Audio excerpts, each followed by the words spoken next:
Good morning, dear students. Now, today we will do page number 24 and 25 of your GK books. Hope you all are fit and fine and taking care of yourself. ठीक है. Now, we'll start with page number 24. Animals in danger. आप सबको पता है animals in danger मतलब कि वो animals जो खतरे में हैं. Many animal species are rapidly disappearing from the earth. These animals are called endangered animals. ये जो एनिमल्स होते हैं जो डेंजर में है मतलब खतरे में है और उनके ख़त्म होने की बहुत ज़्यादा संभावना हो रही है नियर फ्यूचर में. ठीक है, तो ऐसे एनिमल्स जिनकी ख़त्म होने की संभावना हो गई है उन एनिमल्स को हम कहते हैं एंडेंजर्ड स्पीशीज़. ठीक है, endangered animals. Read about some endangered animals here and find out why they are disappearing. और अब हम इन एनिमल्स के बारे में पढ़ेंगे, कुछ एनिमल्स के बारे में, और हम ये भी देखेंगे कि क्यों ये एनिमल्स जो हैं वो एंडेंजर्ड स्पीसीज़ में आ गए हैं और या फिर why they are in danger. सबसे पहले हम देखते हैं pangolins. Pangolins also called scaly anteaters curl into a ball when threatened. Some pangolins, such as the African black-bellied pangolin, live entirely in trees. Others live on land. All pangolin species are hunted for their meat. Their skin and scales are used in traditional medicines. As a result, pangolins have become highly endangered. अब ये जो animals हैं ये trees में रहते हैं, कभी land पर भी रहते हैं, और ये जो है ये इनको हम स्केली एंट ईटर्स भी कहते हैं क्योंकि इनके जो बॉडी पर क्या होते हैं, स्केल्स होते हैं, इनकी स्किन के ऊपर स्केल्स होते हैं, और ये इनकी स्किन और स्केल्स जो हैं वो ट्रेडिशनल मेडिसिन्स बनाने के लिए यूज़ करे जाते हैं. और इस वजह से ये जो एनिमल्स जो हैं ये बहुत ज़्यादा खतरे में आ गए हैं. और अगर हम इनको टच करते हैं इन एनिमल्स को तो ये कर्ल हो जाते हैं, मतलब कि अपने आप को पूरा कर्ल कर लेते हैं और एक बॉल बना लेते हैं अपने आप को बचाने के लिए. तो ये डिटेल है पेंगोलिन्स के बारे में. इनको हम स्केली एंडेटर्स भी कहते हैं और दिस स्पीसीज इज़ एंडेंजर्ड मतलब ये खतरे में है. इसका काउंट जो है वो बहुत ही कम रह गया है हमारे नेचर में. सेकेंड हम देखते हैं snow leopards. Are found in the Indian subcontinent and in the mountains of Central Asia. ये कहाँ पर पाए जाते हैं? इंडियन सब कॉन्टिनेंट्स में और सेंट्रल एशिया के माउंटेन्स में. They have been listed as an endangered species since 1986. और इन एनिमल्स को एंडेंजर्ड स्पीसीज़ की लिस्ट में कब से रखा हुआ है? सिंस 1986 से रखा हुआ है, इतने सालों से. They are often killed by the hunters whose livestock has been hunted by snow leopards. और जो ऐसे हंटर्स होते हैं जिनका कि लाइव स्टॉक जो होता है वो इन एनिमल्स ने खा लिया होता है, तो ऐसे हंटर्स जो है वो इनको ढूंढते हैं इनको मारने के लिए. And the bones and hides of snow leopards are also sought after by poachers. और कुछ पोचर्स भी होते हैं जो कि मतलब कि जो इनको पकड़ने वाले होते हैं, ये एनिमल्स पकड़ने वाले, ये भी इनको इनकी बोन्स के लिए और इनके दूसरे स्किन के लिए इनको ढूंढते रहते हैं और इनको पकड़ते हैं इन सब चीज़ों को एक्सपोर्ट करने के लिए. तो इसलिए भी ये स्नो लेपर्ड्स जो है ये भी क्या है, एंडेंजर्ड स्पीसीज़ में है और ये खतरे में है और ये काफ़ी लंबे समय से खतरे में है. उसके बाद हम आते हैं leatherback sea. Leatherback sea में क्या आते हैं? Turtles. Turtles are named so because they have leather like shells. इनका नाम इसलिए ऐसा रखा हुआ है क्योंकि इनकी जो शेल है, इनका जो बॉडी का ऊपर की कवरिंग है वो कैसी है? लेदर जैसी है और लेदर जैसी इनकी बॉडी के ऊपर की कवरिंग है, शेल. तो इसलिए इनका नाम पड़ गया है leather back shells.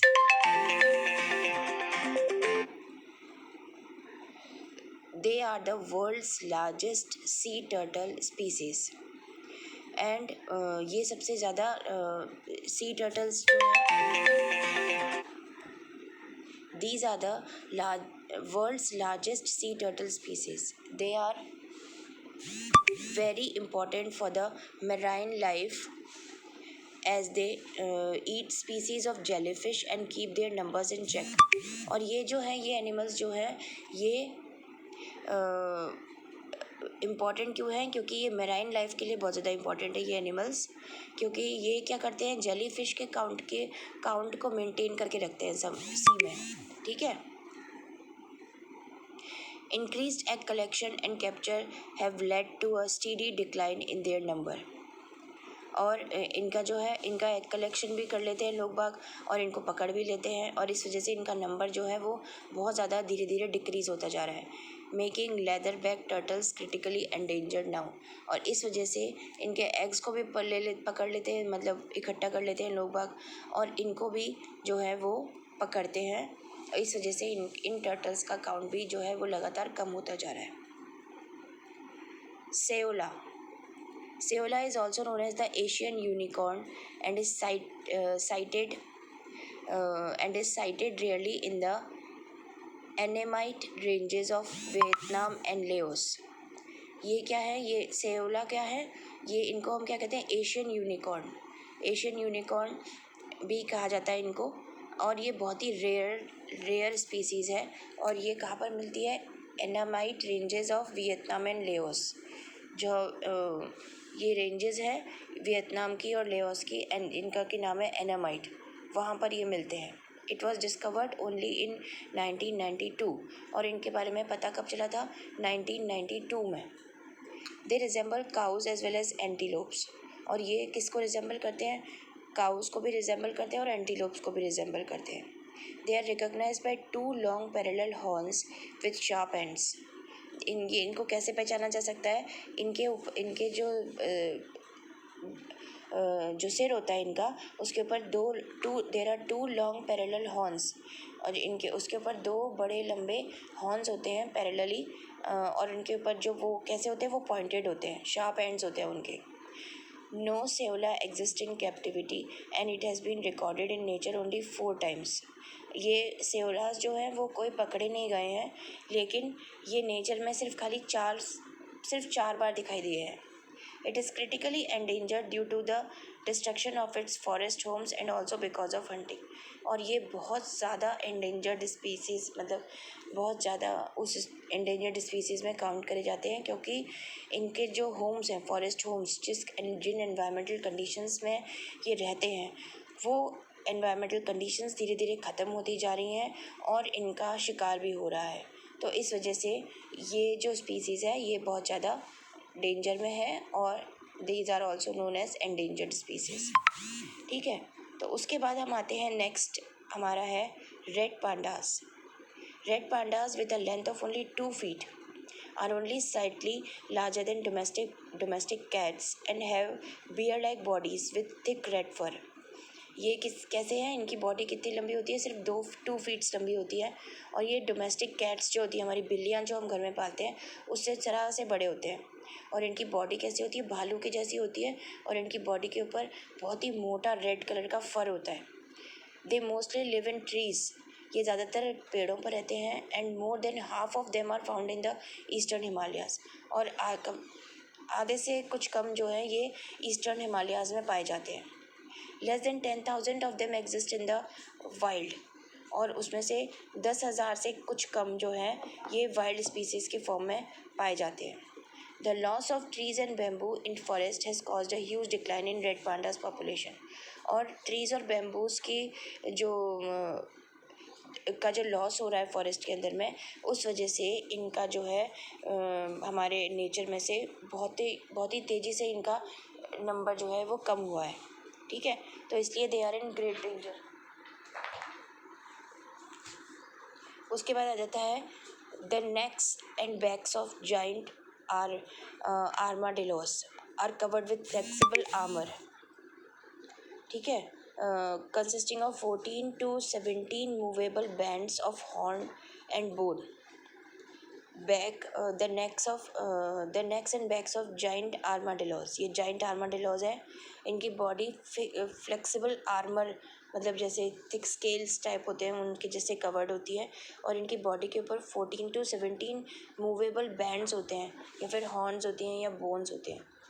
There heads are protected by a similar oval shield. उनका जो सिर है वो कवर्ड किससे रहता है, प्रोटेक्टेड रहता है, एक ओवल शील्ड किससे प्रोटेक्टेड रहता है। They can grow to 1.5 metre in length. They can grow to 1. ये जो है ये सिर्फ 1.5 मीटर की लेंथ तक ग्रो करते हैं, ठीक है। They feed on termites and small mammals such as mice and rats. और ये क्या खाते हैं, टर्माइट्स को खाते हैं, ठीक है। वो जो हमारे घर में टर्माइट्स लग जाती है ना, कपड़ों में जो कीड़े लग जाते हैं, टर्माइट्स एंड स्मॉल मैमल्स, और कुछ स्मॉल मैमल्स को खाते हैं, जैसे कि चूहे होते हैं ना, उनको खाते हैं ये। They are endangered because of poaching and loss of habitat due to human settlement and agricultural development. और ये क्यों, इनका काउंट क्यों कम हुआ हमारे नेचर में से, क्योंकि एक तो इनका शिकार किया जा रहा है, दूसरा इनका जो हैबिटेट है वो भी बिल्कुल कम होता जा रहा है धीरे धीरे, क्योंकि ह्यूमन लाइफ में ह्यूमन सेटलमेंट्स की वजह से जो ह्यूमन बींग्स जो एग्रीकल्चरल डेवलपमेंट के लिए जो फॉरेस्ट की लैंड को ख़त्म कर रहे हैं धीरे धीरे, तो उस वजह से इनका जो एक ना एनवायरमेंटल कंडीशंस है फॉरेस्ट में से वो डिसअपियर होती जा रही है धीरे धीरे, और इस वजह से इनका काउंट जो है वो कम होता जा रहा है। Almost 50% of their population has been lost in the last 10 years. और पिछले 10 सालों में कम से कम 50%, इनकी 50% पॉपुलेशन जो है हमारे अर्थ पर से ख़त्म हो चुकी है, ठीक है। तो आप समझ सकते हैं कि कितना ज़्यादा